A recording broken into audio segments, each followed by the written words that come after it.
It's okay, it's dead. The fossil known as the dueling dinosaurs, it captures the final, frozen moment in a deadly encounter between two ancient rivals, a Triceratops horridus, and what appears to be a young or not fully matured Tyrannosaurid, very likely a Tyrannosaurus rex. A closer look at the dueling dinosaurs fossil reveals unmistakable signs of a real battle. Scattered near the Triceratops are broken teeth from the predator, suggesting a fierce and physical confrontation. In return, the young Tyrannosaurus bears visible injuries of its own.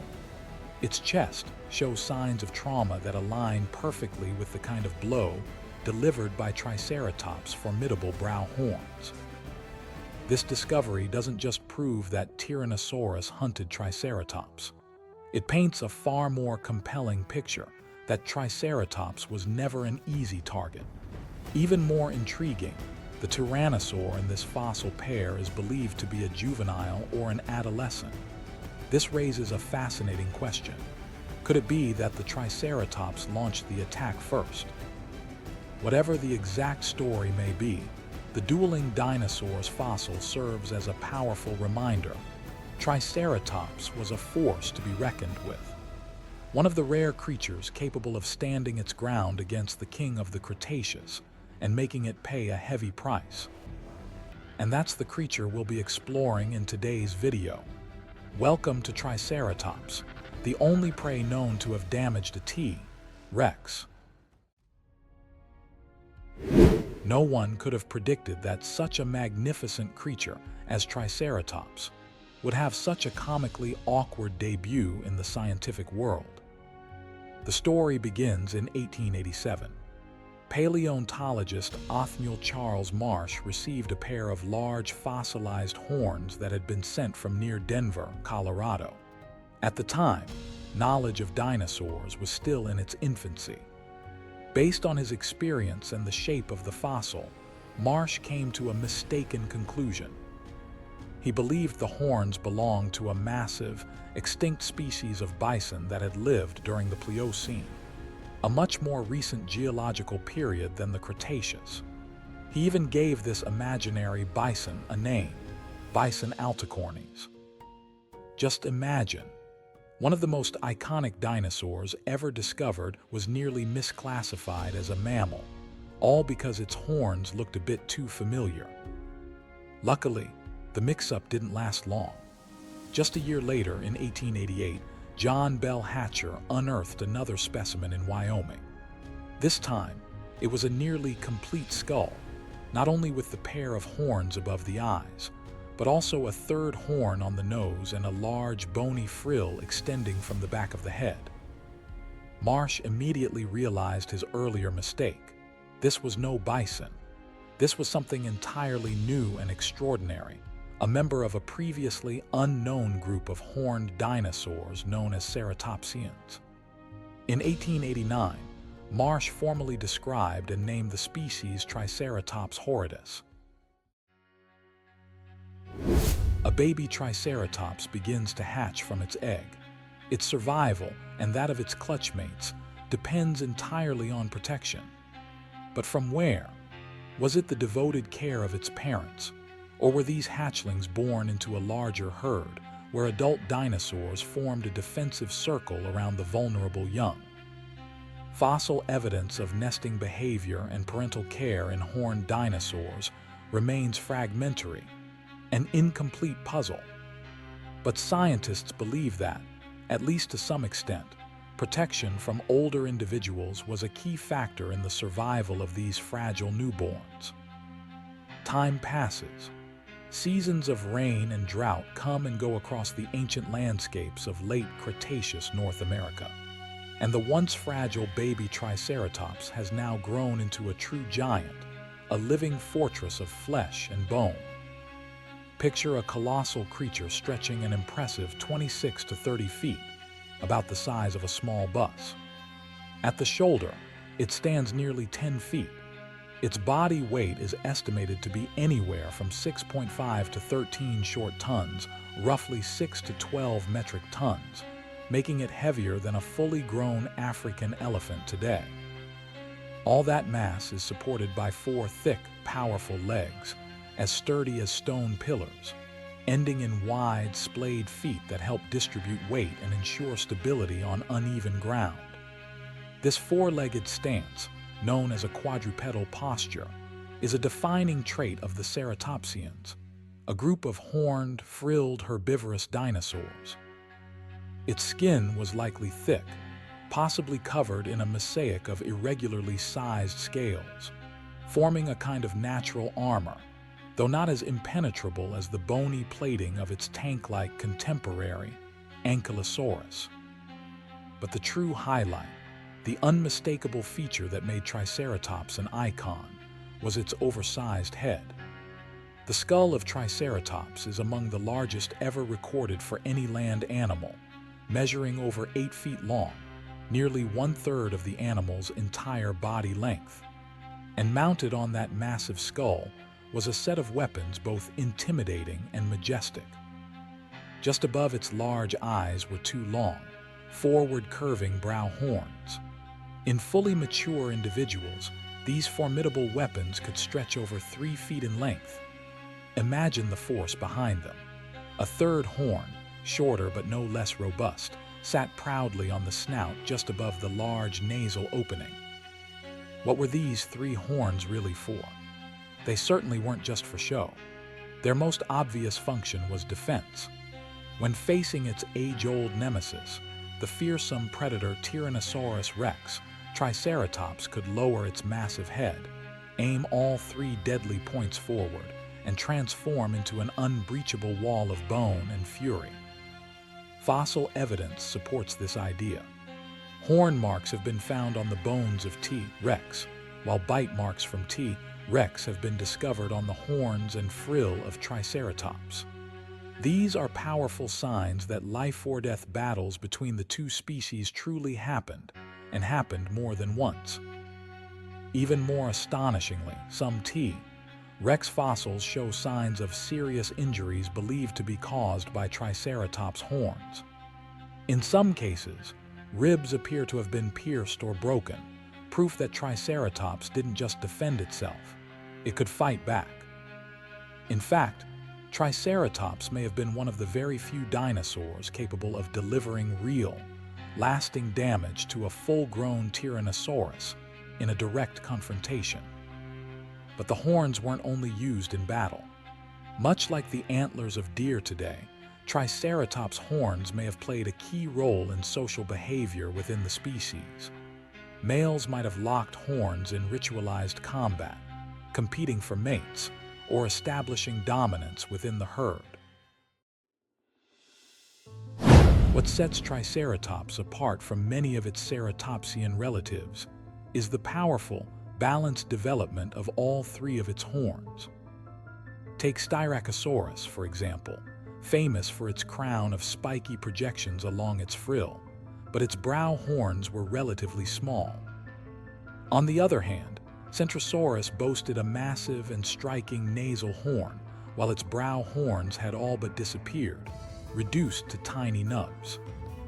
Triceratops, however, stood out with its trio of majestic horns, a unique arrangement that served both as a defensive weapon and, possibly, a visual display unlike any other. Behind its skull, extending over the neck and shoulders, was another defining feature, the frill. In Triceratops, this frill was a solid, massive sheet of bone, thick, dense, and incredibly strong, like a medieval knight's shield forged for battle. For many years, paleontologists believed its primary function was simple: defense. A way to guard the vulnerable neck from fatal bites, especially from predators like T. rex. And in that role, it performed beautifully. But the story of the frill is far more complex today. Scientists believe this bony shield served multiple purposes. Its surface may have been covered in thick skin and laced with a rich network of blood vessels. This opens up the possibility that the frill was used as a display structure. Imagine this: a male Triceratops, angry or eager to impress a mate, might pump blood into the vessels beneath the frill's skin, causing it to flush with color, perhaps glowing red or shifting in hue like a living banner of warning or attraction. That's not all. The enormous frill also anchored some of the most powerful jaw muscles of any herbivorous dinosaur. Large muscle groups stretched from the lower jaw and attached beneath and behind the frill, creating tremendous biting and crushing power, the perfect adaptation for processing tough, fibrous plant material. And if the theory about blood vessels is correct, the frill may have played yet another role: thermoregulation. With its large surface area and vascular network, it could have helped cool the massive body of Triceratops in the warm, humid climate of the late Cretaceous. And of course, don't let the warrior-like appearance fool you. Beneath that formidable armor of horns and frill, Triceratops was a true herbivore, a gentle giant of the Mesozoic. The proof lies in its unique mouth structure. Triceratops had a large, powerful beak, sharp and hooked downward, not unlike that of a modern parrot. But unlike a predator's tearing jaws, this beak was designed to clip, shear, and slice through tough vegetation, from low-lying ferns to woody shrubs and even small tree branches. Inside its mouth was one of nature's most effective plant processing systems: dental batteries. Imagine hundreds of small teeth stacked in vertical columns, packed tightly together in rows along both the upper and lower jaws. As Triceratops chewed, these tooth surfaces would grind past each other in a shearing motion, slicing and crushing vegetation with incredible efficiency. What's more, these teeth were self-replenishing. As the topmost teeth wore down from the constant grinding of fibrous plant matter, new teeth would rise from beneath to take their place. This continuous replacement ensured that Triceratops always had a fresh, sharp surface, an industrial-strength food processor built into its jaws, capable of handling the massive amounts of plant material its colossal body required. One of the great lingering questions in paleontology is this: did Triceratops live alone or in herds? It's an epic image. A vast herd of Triceratops marching across the late Cretaceous plains, their horns and frills gleaming in the sun like a moving wall of armor. But the fossil evidence is murky.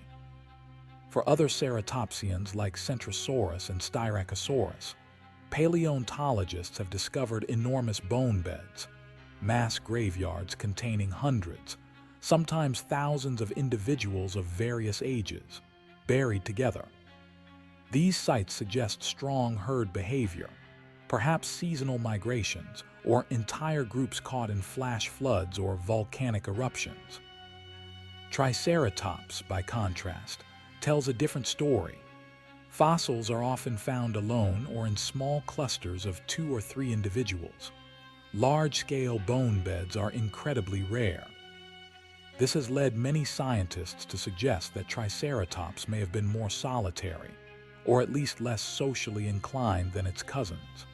And perhaps, with its powerful horns and solid frill, it didn't need the safety of a herd. It could stand its ground alone even against a predator as legendary as Tyrannosaurus rex. After all, these two titans shared the same ecosystem in late Cretaceous North America.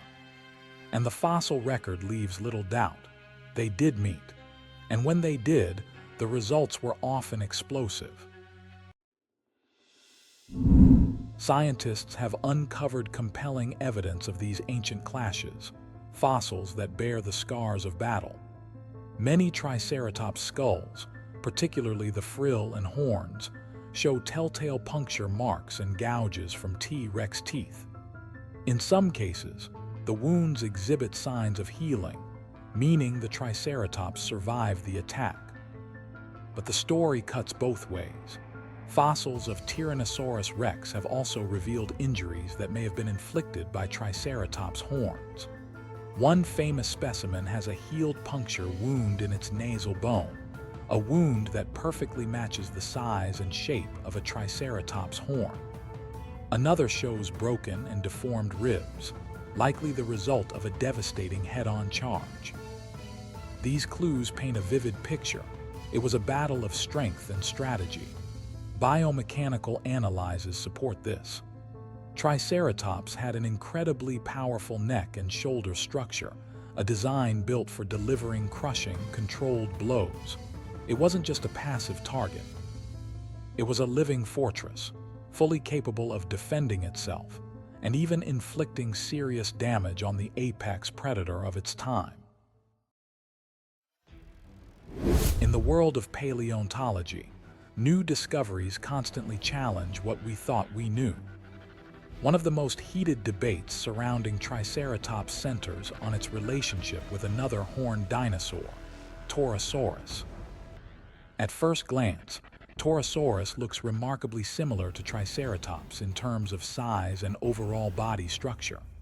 But there's one major difference: the frill. Torosaurus sported a significantly longer bony frill with two large holes called fenestrae, while Triceratops had a solid, robust frill. For decades, the two were classified as separate genera that coexisted in the same ecosystem. Then came a bold hypothesis in the 2000s, proposed by paleontologist Jack Horner and colleagues. What if Torosaurus wasn't a separate species at all? What if it was simply the fully mature, possibly even elderly form of Triceratops? According to this theory, as Triceratops aged, its frill continued to grow and change, thinning out in some regions and eventually developing the large fenestrae characteristic of Torosaurus. This transformation might have served to lighten the massive frill or enhance its role in visual display for social or reproductive purposes. But this idea remains controversial. Other paleontologists argue that subtle differences in skull structure and fossil distribution point to two distinct species. The debate, sometimes playfully dubbed Toroceratops, is a vivid reminder that paleontology is a living science. Our understanding of dinosaurs is constantly evolving, shaped by each new fossil, each new analysis, each new question we dare to ask. Triceratops is the perfect embodiment of a fascinating contrast. A peaceful herbivore by nature, clad in the armor of a heavyweight warrior. It was one of the very last dinosaurs to walk the earth, surviving until the final moments of the Cretaceous, just before the mass extinction that wiped out the entire dinosaur kingdom. But the story of Triceratops doesn't end there. Millions of years later, humans appeared, and with an insatiable curiosity, we uncovered its traces. Triceratops is no longer just a pile of fossilized bones in a museum. It stands as a reminder of the wonder, the power, and the extraordinary diversity of life that has graced this planet. We've tried to reconstruct its world, to understand its life. But have we truly listened to everything this three-horned wanderer has to say? Thank you for joining me on this incredible journey through time. Until next time, in another prehistoric adventure.